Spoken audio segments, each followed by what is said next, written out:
All right, so ladies and gentlemen, I'm very excited about our next speaker. She is the founder and president of R.O.A.R, Reaching Out for Animal Rights, a nonprofit created for life, the life of the planet and all of her creatures. Their approach is spiritual, political, and holistic. They acknowledge the unity of all life and consciously use the science of mind to fashion reality for the greater good. Politically, they expose how the same system that tortures and slaughters billions of our sister and brother animals also exploits and oppresses humans and endangers the sustainability of our planet. I believe that's called intersectionality, which you should all know about if you don't already. They inspire people through leafleting, conventional and alternative media, public speaking, outer... We good there, Eric? Yeah, good. Inner and outer networking and designing and distributing vegan t-shirts. And I think I've seen a few of them out here today already, and I hope to see more. They produce a weekly vegan TV show and are working on a vegan film, which I look forward to seeing. They believe in the changeless law of constant change, the wisdom of the heart and the power of the truth, thus an egalitarian, community-shared, joyful, just, vegan, peaceful, and loving world. How about a big round of applause, ladies and gentlemen, for Nancy Kogel.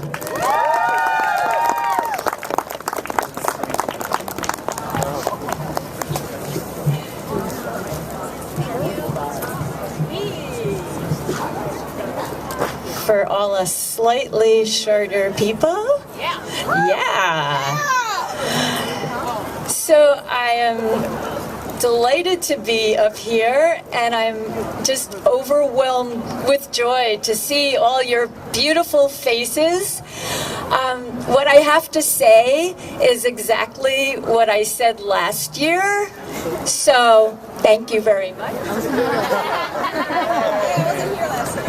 You weren't here last year. Okay. Uh-oh. Actually, I have new material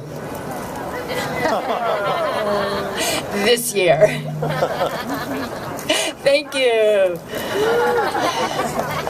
So it's all about Veggie pride.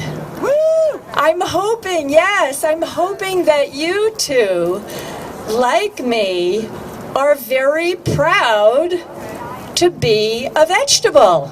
Woo! How many vegetables do we have here?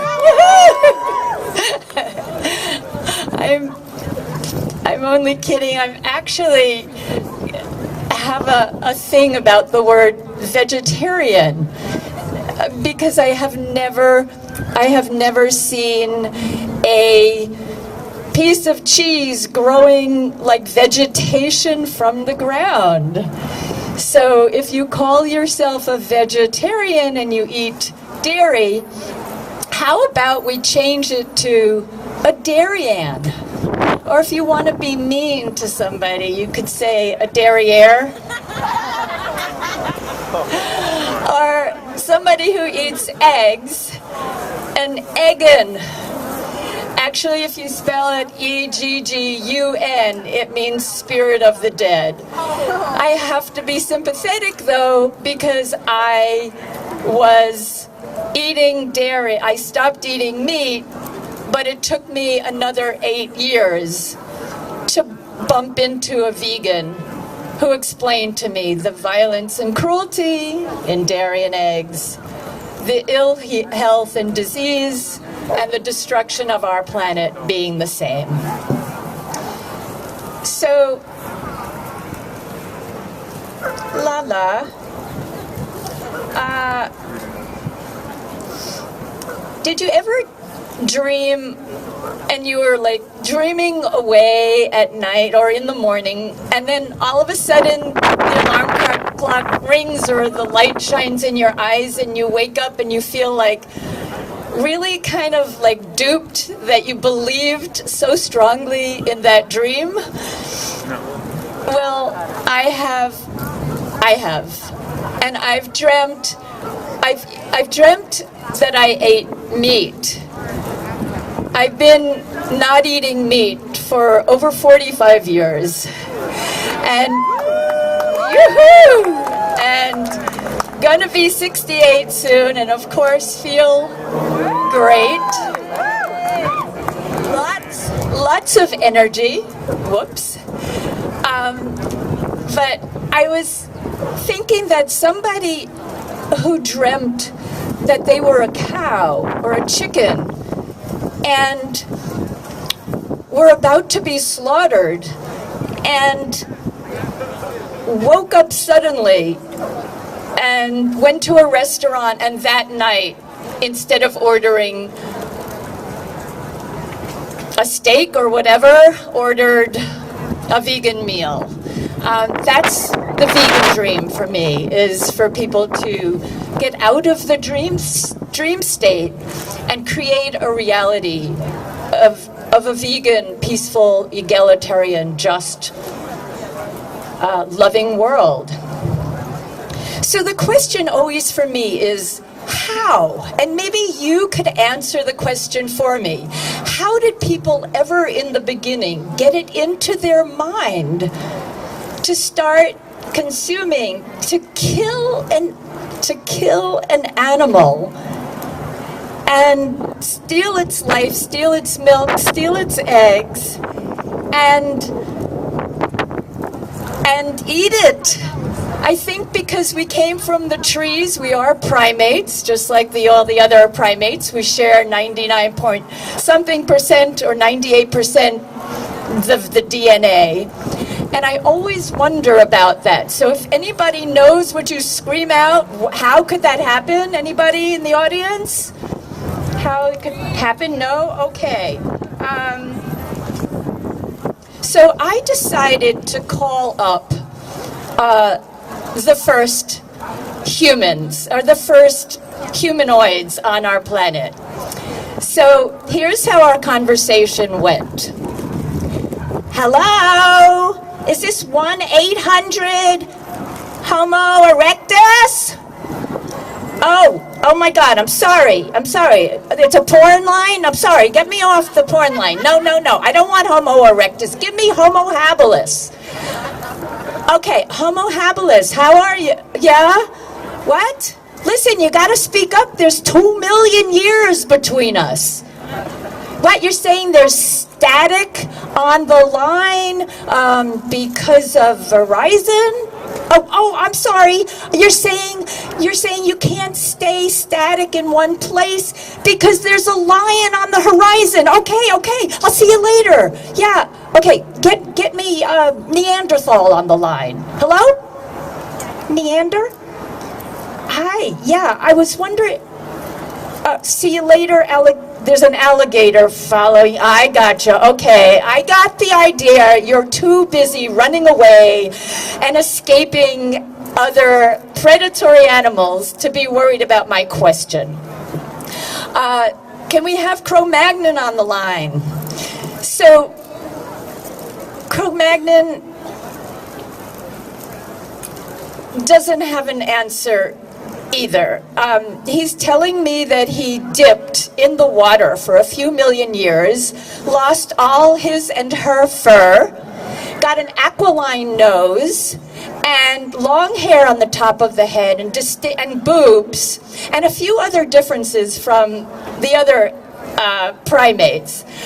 But he doesn't know either. So if you do ever know, please let me know. So, as many of you know, veganism has been around for a very long time.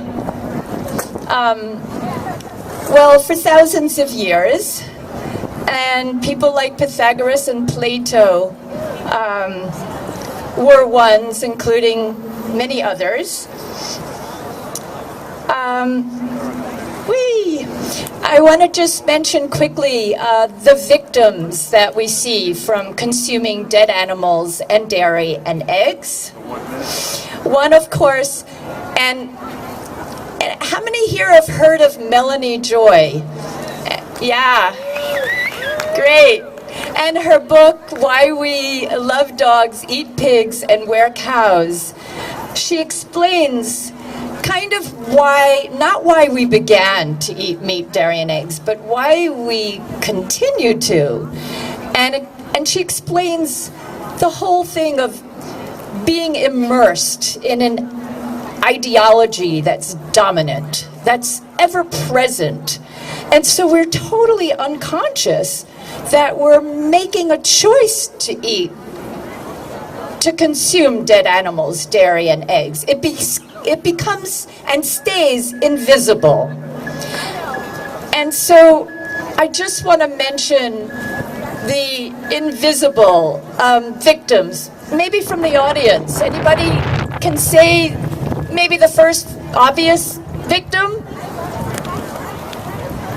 Yes, right, our sister and brother animals, our health, the planet, the 60,000 people who die of starvation every single day, the wildlife that gets destroyed and is becoming extinct, including with their habitat, and the workers who are injured, killed, and exploited most on these jobs. The unsustainability of our planet, which is rapidly zooming towards the edge of the cliff. So I just want to encourage all of us to become the vegan, the one who's conscious of one oppression, and to spread that to people who are conscious of other oppressions that this system of capitalism brings to all of us, and to reach out, to network,